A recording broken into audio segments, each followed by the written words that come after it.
మూసీ నది నీళ్ళని తేవాలి. తేవాలనా? తెస్తామనడం చేతులెత్తురి. రేవంత్ రెడ్డి కుర్చీ కిందికి నీళ్లు తెస్తాం.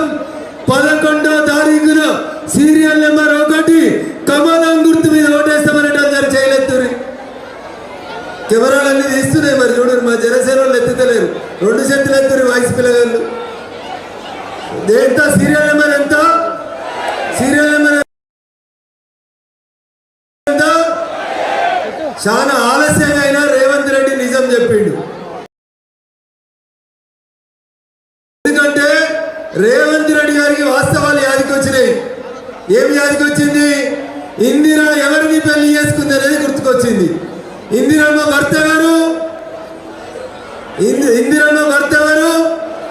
ఫిరోజ్ ఖాన్. మరి ఫిరోజ్ ఖాన్ కు పుట్టిన ఆయన ఏమైతాడు? రాజీవ్ ఖాన్ అవుతాడు. రాజీవ్ ఖాన్ కి ఇంకొక క్రిస్టియన్ అమ్మాయికి పుట్టిన ఆయన హిందూ ఎట్లయితాడు? అవుతాడా? అందుకనే రేవంత్ రెడ్డి వచ్చి చెప్తున్నాడు, మేము ముస్లింల వారసులం, మేము ముస్లింల ఓట్లతోటే గెలుస్తామంటుండు. 1,00,000 ఓట్లున్న తుర్కొల్ల ఓట్ల కోసం కాంగ్రెస్ సిగ్గు లేకుండా అజారుద్దీన్కు మంత్రి పదవి ఇస్తే 3 లక్షలున్న మనం ఒకటి కావాలా? హిందువులని ఒకటేటోళ్ళు అనుకున్న వాళ్ళందరూ కూడా చేతులు ఎత్తాలి. మనమందరం ఒకటి కావాలా? అరే 20 యున్నానికే గంట రేషం ఉంటే 80 యున్నానికి ఎంత ఉండాలా? ఒక మా అక్క చెప్తుంది చూడు, రాణి రుద్రమలకి వారసులం, సమ్మక్క సారలమ్మలకి వారసులం, నడుముకు బిడ్డను కట్టి చేతిల తల్వారు వంటి తరిమిన గడ్డ ఈ గడ్డ తెలంగాణ గడ్డ.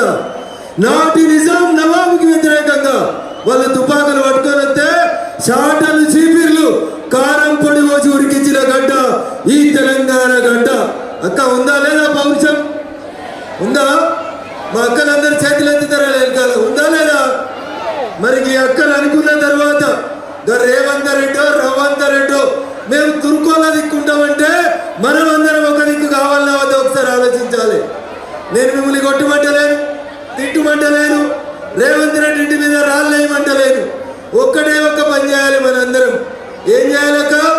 11వ తారీఖు నాడు పొద్దుగాల 5 గంటలకు లేచి స్నానం చేసి ఇంట్లున్న దేవుని దగ్గరికి పోయి దండం పెట్టి, ఆ హనుమంతుని బలం నాకు రావాలి, సీరియల్ నెంబర్ 1 లంకాల దీపక్ రెడ్డికి కమలం గుర్తు మీద ఓటేసి గెలిపించాలని నేను, నాతో పాటు నా ఇంట్లో వాళ్ళందరం పువ్వు గుర్తు కోటేస్తామని మీరందరూ ప్రమాణం చేస్తే కాంగ్రెస్ కు డిపాజిట్ వస్తుందా?